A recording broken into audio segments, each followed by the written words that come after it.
Bunny Nerdigans. This is the one and only Packer Girl 89 of Nerdigans Inc. And today's Manga Nerdigan live reaction video is going to be for Boku no Hero Academia, aka My Hero Academia chapter 387. So before I get into this recap and live reaction, let me just remind you to hit that like, share, and subscribe buttons. And because of course this channel, let alone this video, are not sponsored, if you love what we're doing and want to help keep this operation alive and kicking so we can keep bringing you more anime and manga content, whether it be news, analysis, or live reactions like this one, feel free to hit up our Cash App and PayPal. Links are in the description box below.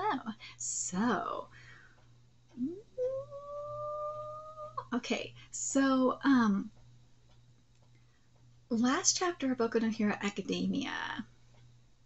Well, Night Eye's prediction, it feels like it's finally coming true, and this is something years in the making. Oh, yes it is. But this time, Deku's not gonna twist fate. Nah, Stain might. Ooh, that'd be interesting if Stain twisted fate and saved All Might, but I don't think it's gonna happen this time. No. The future is gonna happen, period. It will happen. The prediction will happen, period. We've learned this many a times. I mean, look at what happened. The best example, actually, is in Dragon Ball with Goku. Remember what Future Trunks said, and this is back, of course, in the Android Flash Cell arc, that Goku was going to die. And yeah, he didn't die from a heart disease, but he did die by sacrificing himself in the fight against Cell. So, yep. Anyways, I can't wait to see, again, I can't wait to see what Stain's going to be doing in all this, but god damn it, I want Knuckle Duster in this fight. I do, especially as I said, Knuckle Duster was the one who created Stain. Go read Vigilantes, and also go watch my live reactions for Vigilantes. God damn it, I'd love to see Pop here as well. That'd be sick. But I doubt that's going to happen. But seriously. Anyways, let's get to this chapter, see what's in store for us today. And this chapter is titled Congealed. The young man talking is Himura blood runs thick. Ooh! It's Geddon! Oh my god, it's Geddon! Okay, for those of you that don't remember who Geddon is, he is the Paranormal Liberation Front Lieutenant, or one of them.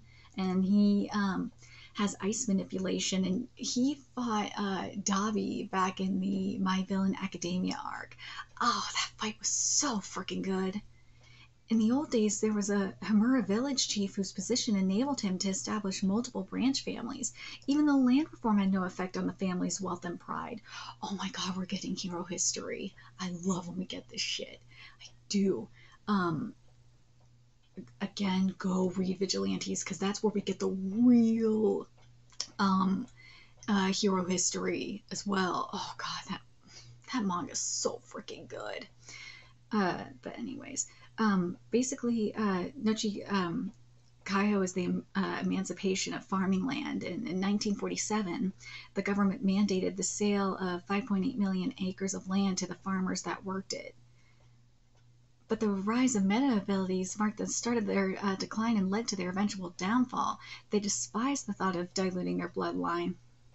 Oh, hello, Mr. Compress. Obsession with pedigree plus contempt for heteromorphs? I wonder what Spinner would say. As a result, they kept marriages... Oh, God, inbreeding. As a result, they kept marriages inside the family between members of different branches.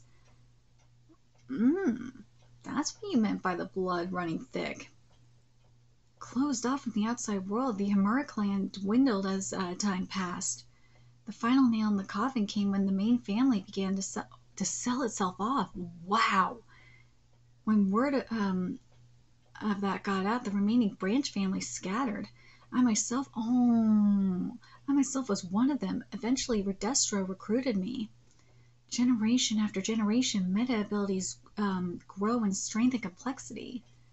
God, this art is gorgeous. They intensify as different factors mix together. It wouldn't be surprising if someone had latent abilities that they weren't aware of.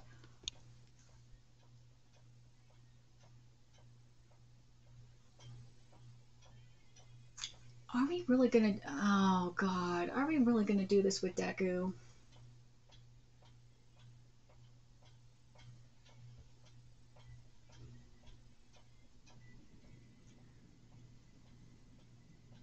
Please don't do that. No, no, no, no, no, no, no, no, no. Don't do that with Deku. No. All Might, I can accept. I can definitely accept that with All Might. Sure.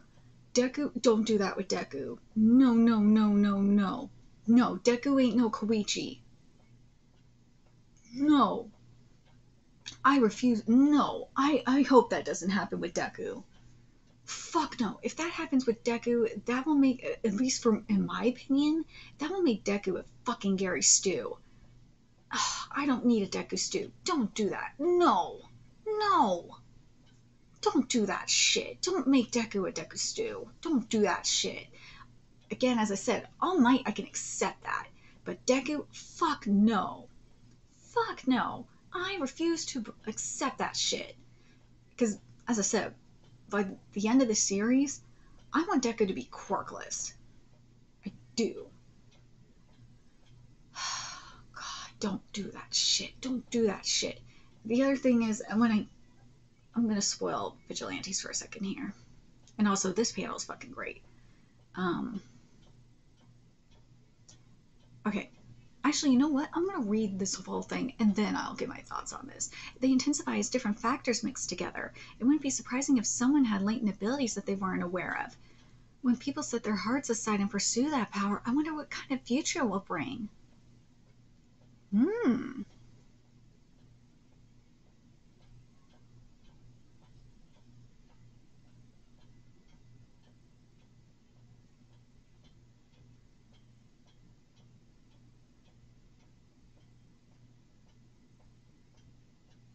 But Koichi did that though. Koichi didn't set his heart aside though. He followed, like, when, okay, I have to bring this up with Vigilante. I'm spoiling it. Deal with it. Plus, Vigilantes ended a while ago. The thing is with Koichi, he had latent abilities, but the thing is, he followed his heart though, because he was fueled by his desire to save Pop. That's what did it. And he found, and also his desire to be a hero. Following his heart was the one that triggered, was the thing that triggered his latent abilities, because what happened with Koichi was because he had a floating ability, okay? And his mom was freaked out when Koichi was floating and about to like fly out the window. So what she did was tied him down and ultimately suppressing the ability, his quirk. And that's to the point where he was basically grounded and all he could do was slide around / crawl. So, and then as time, as Koichi utilized his quirk and did more hero stuff, more abilities came out, like, the spider quirk and shit. But, and then flying. Oh god, when he flew, that was so fucking amazing. But yeah, heart, setting aside your heart, nah. You follow your heart, especially with desire. But if you're talking about, like, but that's an interesting part. The interesting part here, when people set their hearts aside and pursue that power, well, they become, based on All for One psychological theory, they become a villain unless they are able to control their ability and don't let the power control them. If they don't let the power control them, then they have then they are a hero. Yeah. Well, you're up next. Want to tell me what you were oh my god. Well, you're up next. Want to tell me what were you talking about with those cops and heroes? Anything you want to talk about is okay with me. There's nothing to do but kill time until the war is over. Approximately 800 meters from the Gunga Mountain villain ruins. He's going to explode? What? It's, oh my god, if,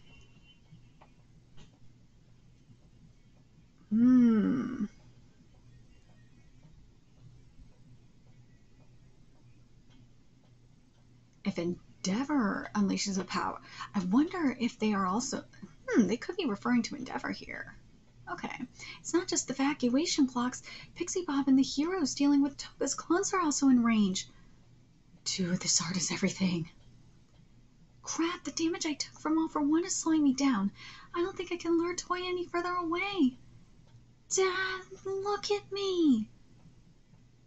Look. Look at what I can do now. Well, Toya, see? That's all he wants. Dude, he looks so badass. Put out your flames, Toya. Look, I don't want you to die. Natsuka, wanna play? I'm losing dude, this is infernal shit. Oh my god. God, this is giving Fire Force tease. I'm losing consciousness. This heart, this heat, it's not enough to burn me. How is he still alive? Toya, you're... When someone has a near-death experience, it may cause their quirk to awaken. On the other hand, some people manifest what could be called hysterical strength. However, this is not the same as an awakening. This flower's beautiful. This power only blooms while someone is on the verge of death. What?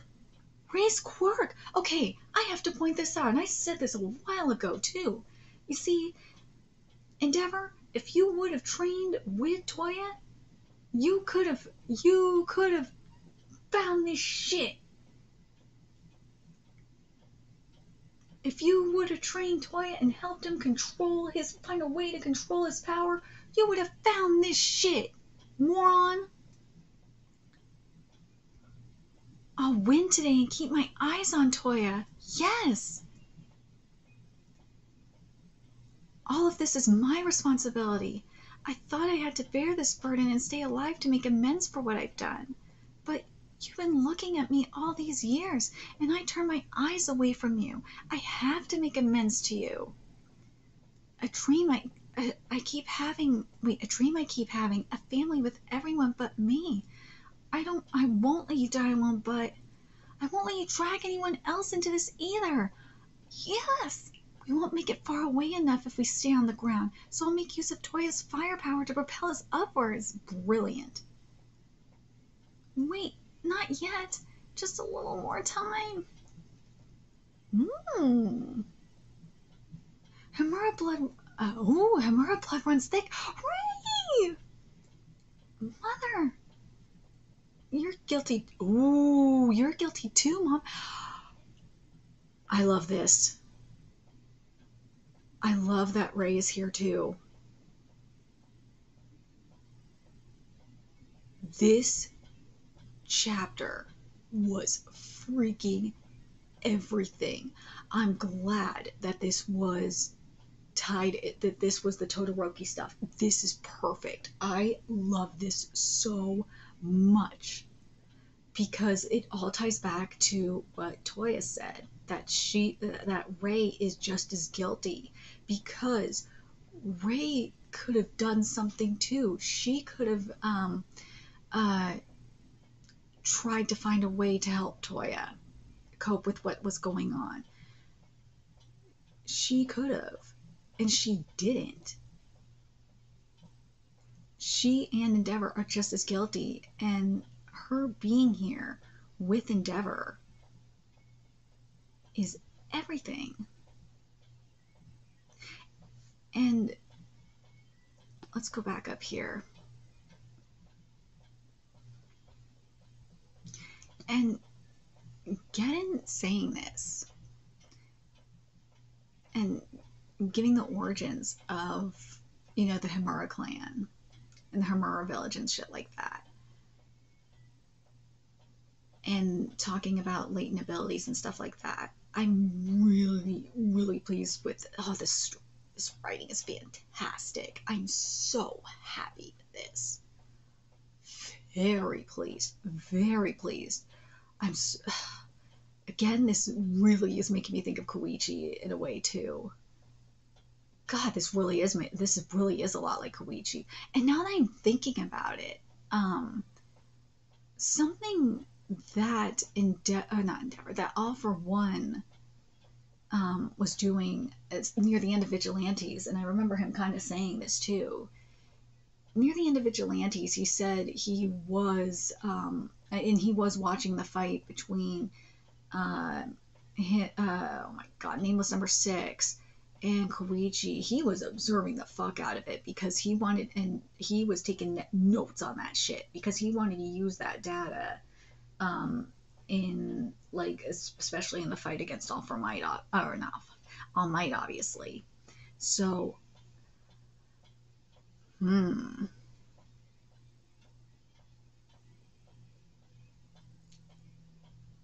something I am very much wondering is if, no, there's no way All for One knew this. No way All for One and the Good Doctor knew that there's latent ability up in there. No way.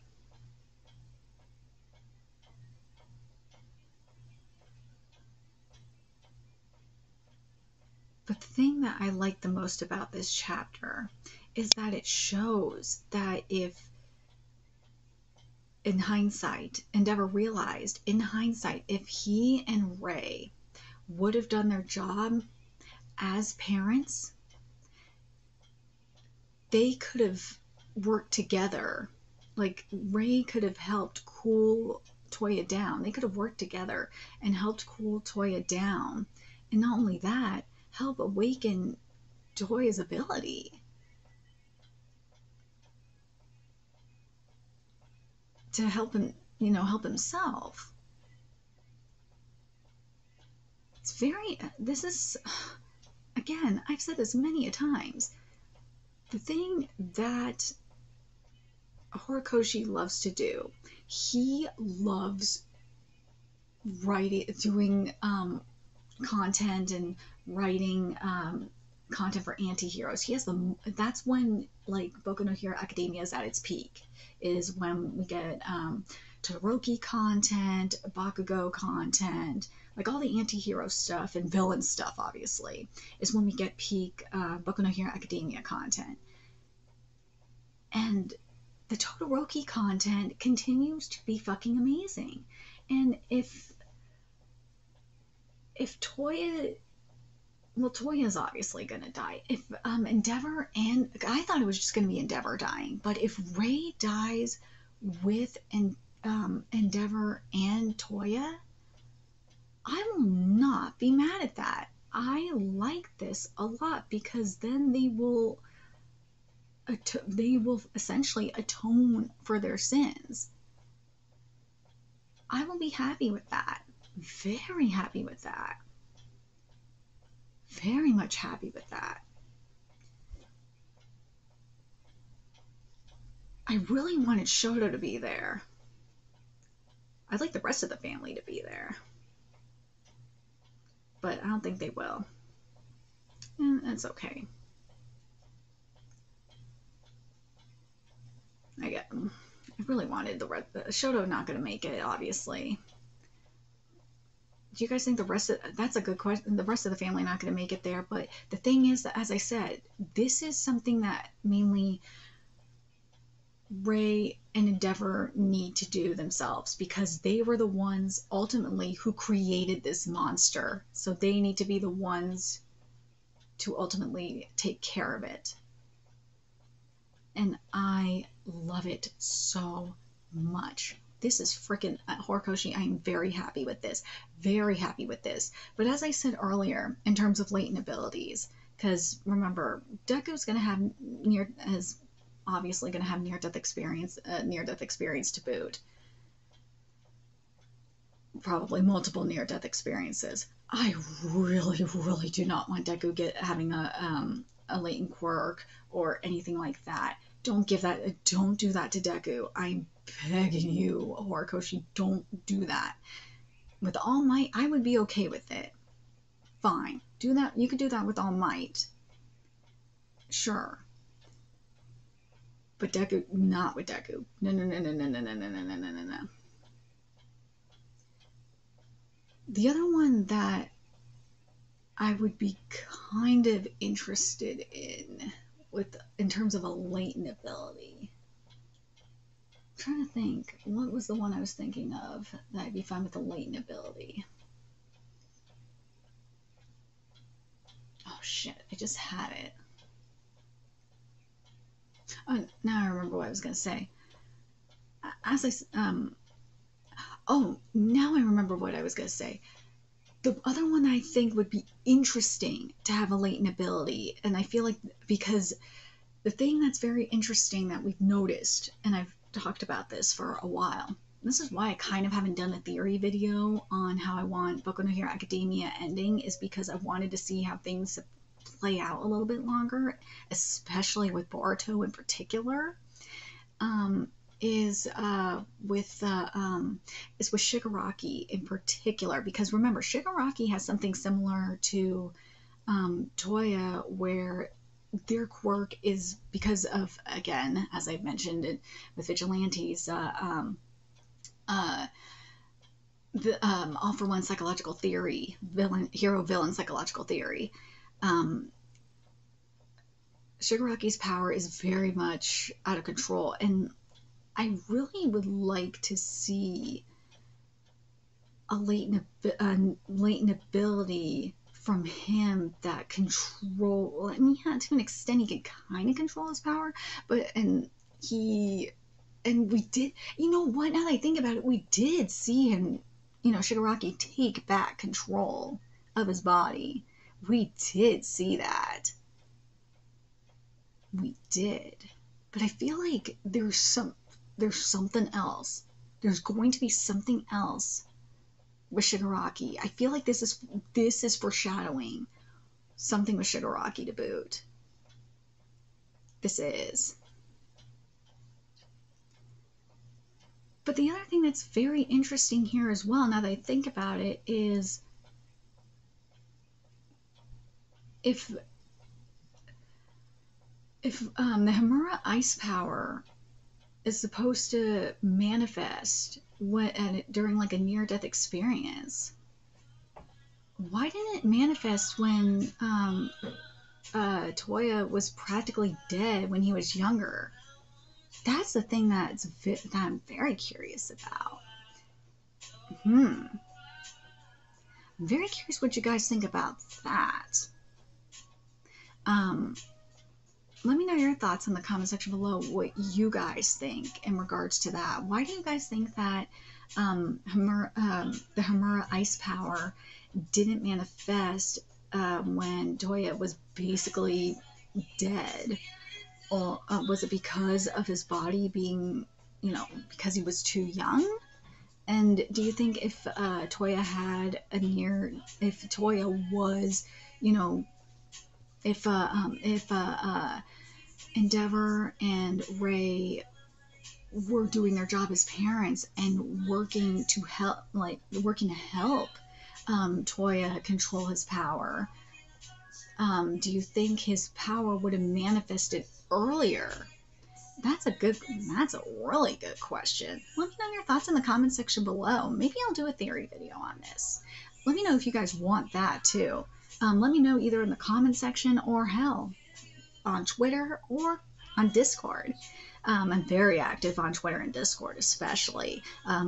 Those are in the description box below. And remember to like, comment, share, and subscribe to Nerdigans Inc. if you love what we're doing and want to help keep this operation alive and kicking so we can keep bringing you more Boku no Hero Academia content. A few ways you can do that: donate to our Cash App, PayPal, Patreon, purchase something off our Amazon wishlist. All that's in the description box below. Also, make sure you follow us on Twitter, Twitch, Discord, friend us on PlayStation Network. That's in the description box below as well. Till next time, Nerdigans, I will be seeing you later. Bye.